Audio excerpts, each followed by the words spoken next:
Thank you very much. Thank you for the opportunity to speak with you all and to get to speak with the new North End of Burlington. I want to first take a moment to thank our current school commissioners. Martine has done a great job. And I'm not running for school board because I think that she's bad or anything like that. Very nice person. And I believe that all of our current school commissioners really do believe that they are making the best possible decisions that they can for our students and for our community. I really do believe that. However, I am in disagreement with some of the decisions being made.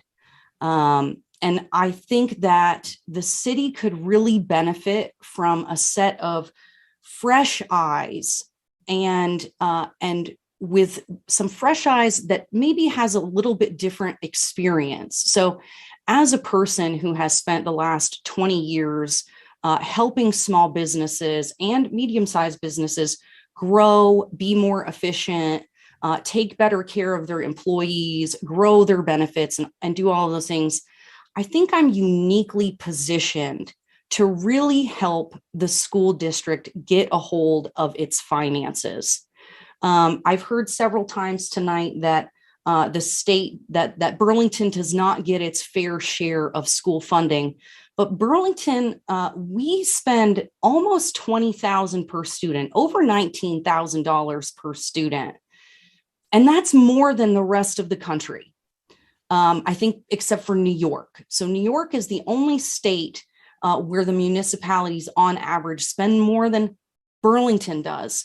And so this idea that we deserve more and that the rest of the state is responsible for paying our bills is very confusing to me. And I think we can do better. I think that our school board looks for opportunities to make things, thank you, Jeff, cool for the students. I heard that the architects interviewed a bunch of people. I didn't hear that they were given a budget.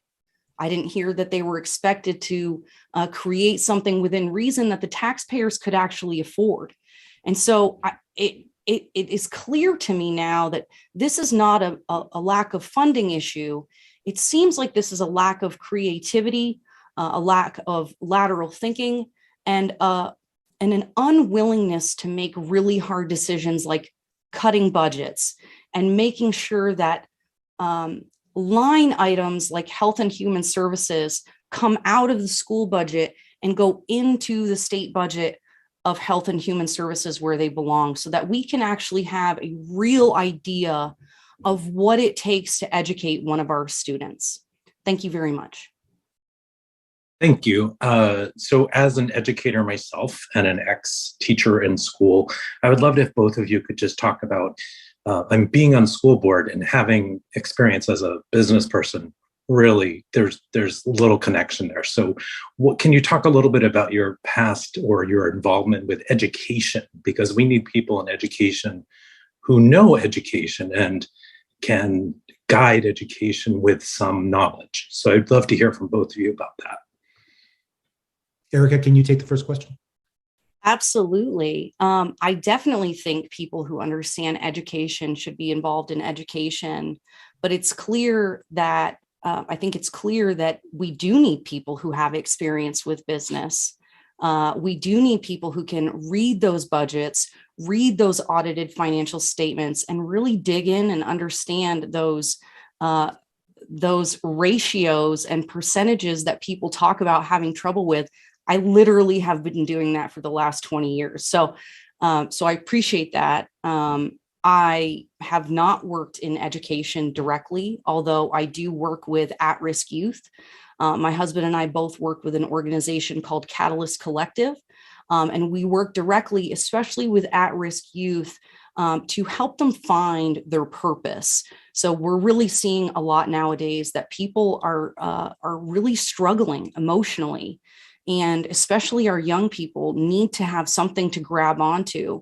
So we really help them find their gifts and talents and what they're passionate about, and help direct them towards using those things for their unique purpose. Hi.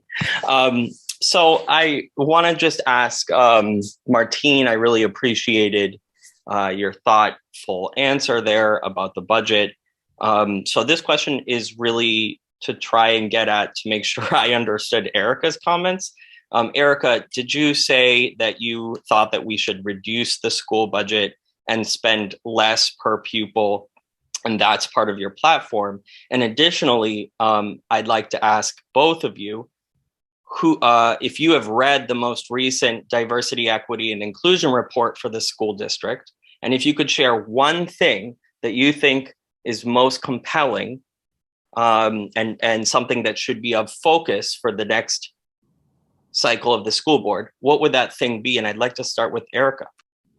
If I could just interrupt, we have about 30 seconds for each, so I don't think we can get to all of it. But Ericka, you've got half a minute to bite in as much as you can. Okay, well, very quickly, yes, I do think that we need to reduce our per pupil spending. And I think that can be done by doing a line by line item budget audit to make sure that the money that is going to the school board and to the school commission for spending is really being used as we say that it should be used and in the most efficient way possible. That is literally what I do in my business. I am an efficiency expert. And so I look for ways to make things more efficient and more cost effective.